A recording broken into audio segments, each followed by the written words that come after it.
Get the screw brush off there.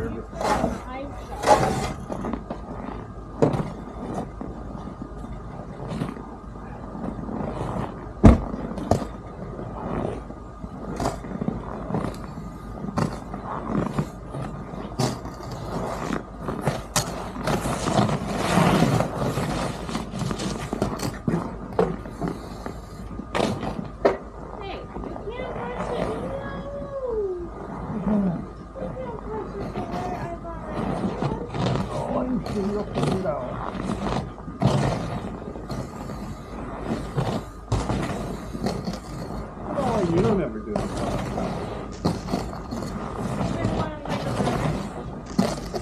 Just stand up taller.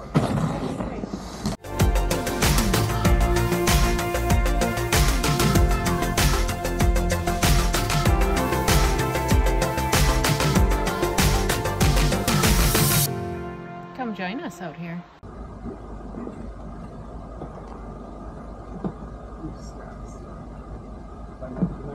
Yeah.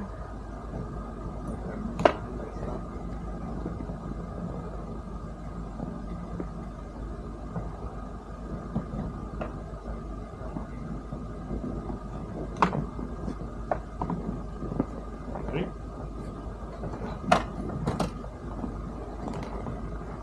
Ooh, it's exciting. It's convertible. Ta-da! And we do have a window. Okay, this is Adam and Phyllis from Alaska Cut the Cord, and today we're going to be finishing up our overland trailer build with a source of heat. And this is what we're using. I know you've probably seen videos on these already. This is a Chinese diesel heater, and this one is the 8,000 BTU, it says here somewhere. Runs out diesel or heating fuel, 8 kW right there. So yeah, let's pull this out of the box. Instructions, vents that you can install on your hose if you so desire. This is the all-in-one unit, so your fuel tank is built right into this. Okay, there it is. So they all come with a remote like this, and then this is your touch screen. So if you look inside of it,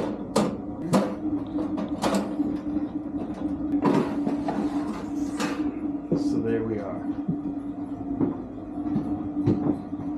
So underneath here, there's different ways you can purchase these in different configurations. You can get kind of a lower, wider one.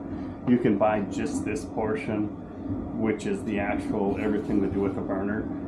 This one though, for ease of sakes, for the camping, I wanted to get the all-in-one, so the fuel tank is actually built into it. Looks like it's about 2 liters. This is your little dosing pump on here that feeds from the tank into the burn chamber. So what you get with this, and it's kind of neat, I've heard people say that depending on the one you get, it may not include everything, but the one that I purchased does. So this will be your exhaust, this is your muffler. They're pretty good about including all of the brackets that you may need. Little stainless steel exhaust, kind of a pass right through design. And then you get another bag with all the necessary hardware and clamps that you may need. So you can see all the different hose clamps on there and hardware. This is a silencer for your air intake. This is your air intake side. I'm going to bring it out here.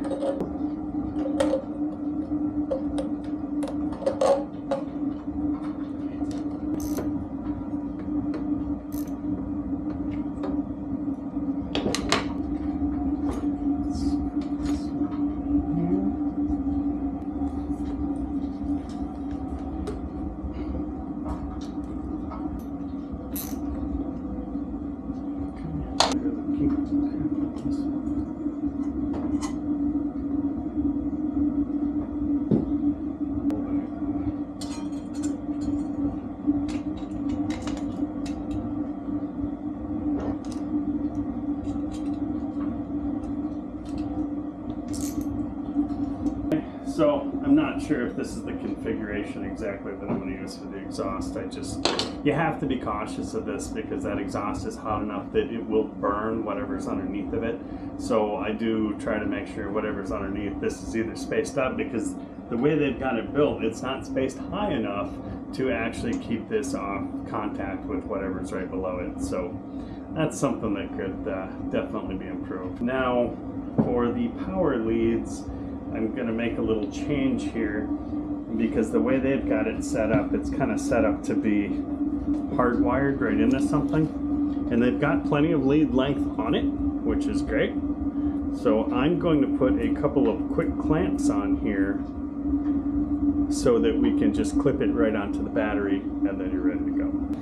Here's what we did for our quick connect. I got red for positive, black for negative. They'll go directly on the battery. Should be simple. Now, in order to get it from here into the actual tent itself, this is what they give you. Let's see, I cut a piece off as well. This isn't possibly going to make it. Not to mention, I saw in another video, I wish I could remember the gentleman's name, but he said, because this is 3-inch, he said do not run the flex hose like the dryer hose with 3-inch, because the bends and stuff in it actually restrict the flow so much that you'll get an overheating alarm in the actual heater. So I'm going to use just a piece of this, and then I bought way too much of this. This is 20 feet. I only really need about 4, but I'll cut a piece of this off and that will go over here. So, okay, got that on nice and snug. It's hard to do an actual unboxing video right now when we have a large bull moose in the yard. We made sure we put the dogs in right away so we don't have that sort of confrontation, but who knows, the joys of living in Alaska.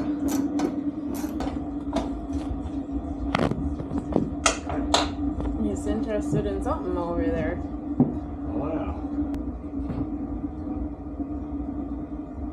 I never get tired of watching him. You can see where the horns were. Yeah. Antlers.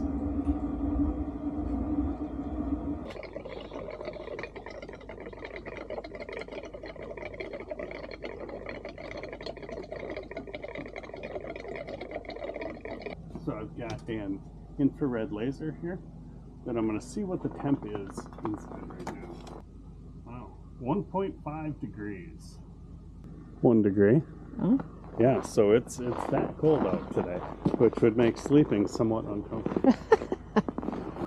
Okay, so because we're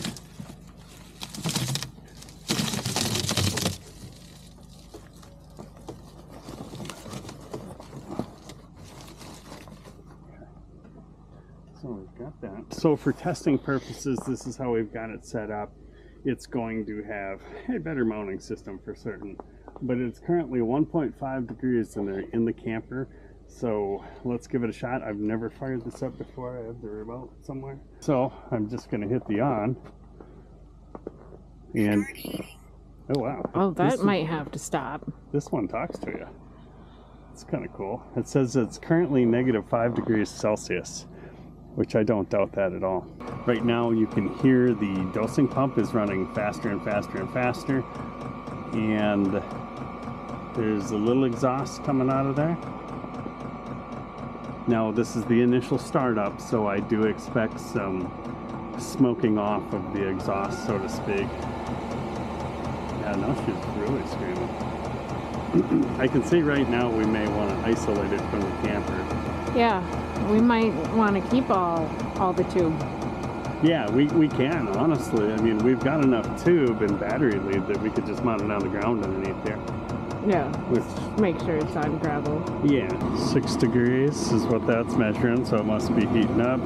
The exhaust, obviously, is heating up.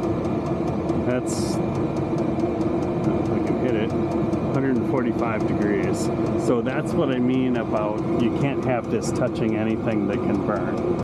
We are going to let this run for, say, 15 minutes, and we'll come back out and check it and see what the temperature is inside the Skybound. It's been running now for about 20 minutes, so let's take a peek inside. I'll try to shoot the same spot I did last time. Let's see how it's doing. Oh man, I can feel the warmer. Oh my. I've got 55.5 degrees. Really? Yeah, check it out once. Stick your head up there. Tell me you can't sleep in that. It